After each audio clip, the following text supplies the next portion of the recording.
Hi, my name is Morgan and I am one of the most neurotic, uptight people you will ever meet. Welcome to my channel where I talk about bright line eating, and today's video is going to be on the topic of exercise. And by exercise, I mean specifically not exercising.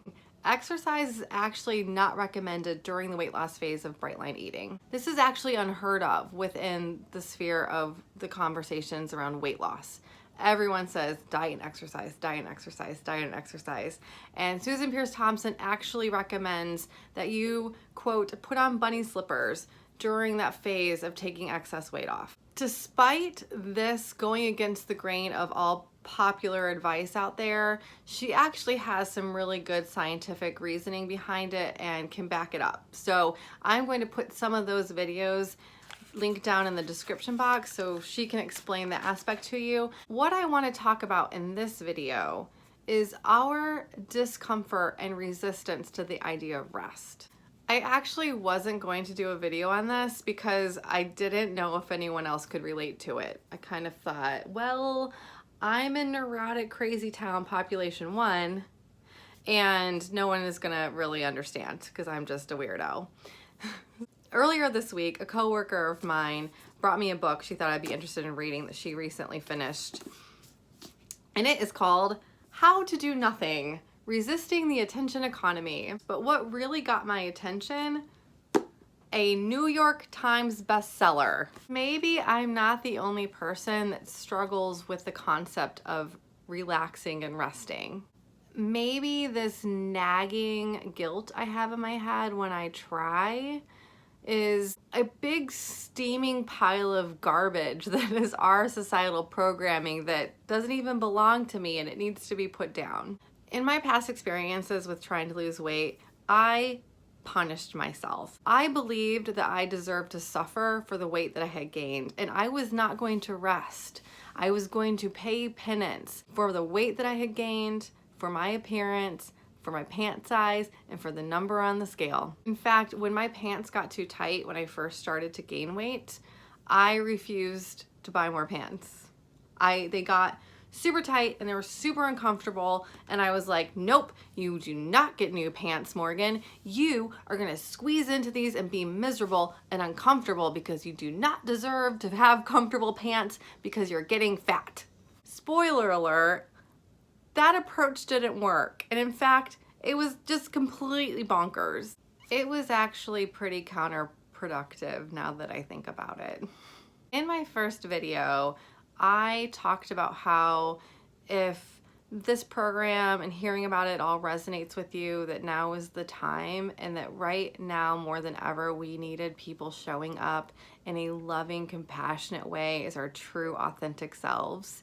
And that in fact, I believe that is the thing that could save the world. I was not talking out of my ass. I meant it. I was dead serious. As individuals, we have gotten so out of balance and out of touch with ourselves that the ramifications of that are now a completely disturbed and out of balance world. We run to the extremes on everything, and I feel like within diet culture, the way people eat and treat their bodies is one of the worst ways I witness this, especially working in a health food industry, which is full of people who are even more neurotic than I am. So I don't know why I thought I was alone in that boat. To be fair, it doesn't help that the prevailing loudest voices are coming from this hyper productivity grind culture cult. You guys, we can't even go for a walk in the park without strapping on a Fitbit so we can make sure we have logged how many steps we took on said stroll through the park, and then also get some analytics on what our heart rate was during the day. And you know what, while we're at it, let's make sure we get graphs on what our sleep schedule has been like. We can't do anything without attaching some sort of analytics or productivity to it. I think this trend is really starting to affect our ability to have any sort of real connection with our bodies. If you turn on any social media platform, there are social media influencers, there are coaches, there are your in real life friends with their sweaty gym selfies. We worship and praise grind culture, even when it starts to become a detriment to our own mental and physical health, because we cannot recognize that that's happening because we have gotten so out of balance and out of touch with ourselves. I went on Instagram and I looked up a couple hashtags. Hashtag grind, 23 million posts. Grind mode, 1.2 million. Grind don't stop, 354,000. Grind on, 39.5 thousand. Let's talk about that phrase for a minute. It doesn't even make logical sense. If you had a machine and it started to grind, you would take note, you would turn off the machine, you would look it over, you would see if gears needed to be adjusted, you might grease some things, you might let the metal cool down. You would not continue to grind the machine because that means something is wrong. Things that grind turn to dust. I believe that our words matter, and if you are one of those people that is helping perpetuate this message of grinding ourselves, just please stop it. It goes back to imbalance. Hard work, determination, grit, perseverance, those are all amazing things that as a human race we will exemplify at different times in our life. And the counterbalance of that is restorative rest. And as a society, we completely ignore how this leads to this.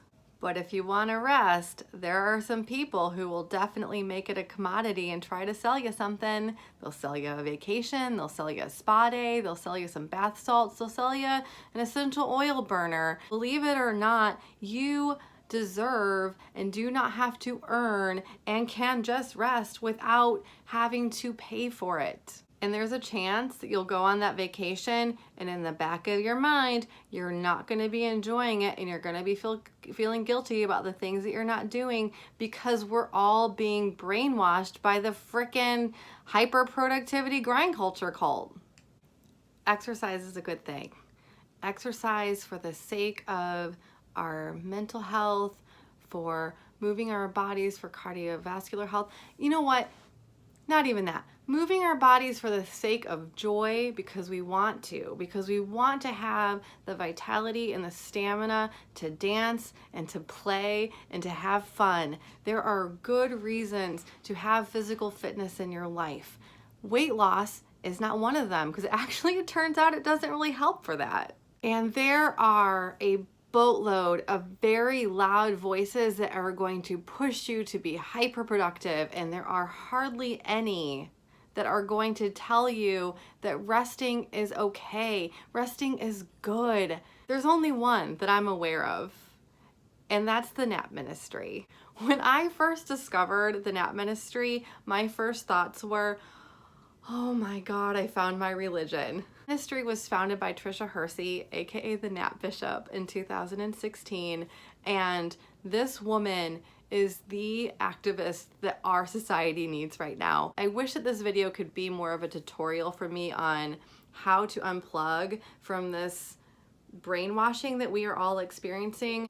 I'm still there. I'm still figuring it out. I am a devout student of hers. I love the nap ministry. We'll get there. It's possible. So if I could just have 2 more minutes of your time, just 2, I'm going to take you to my church.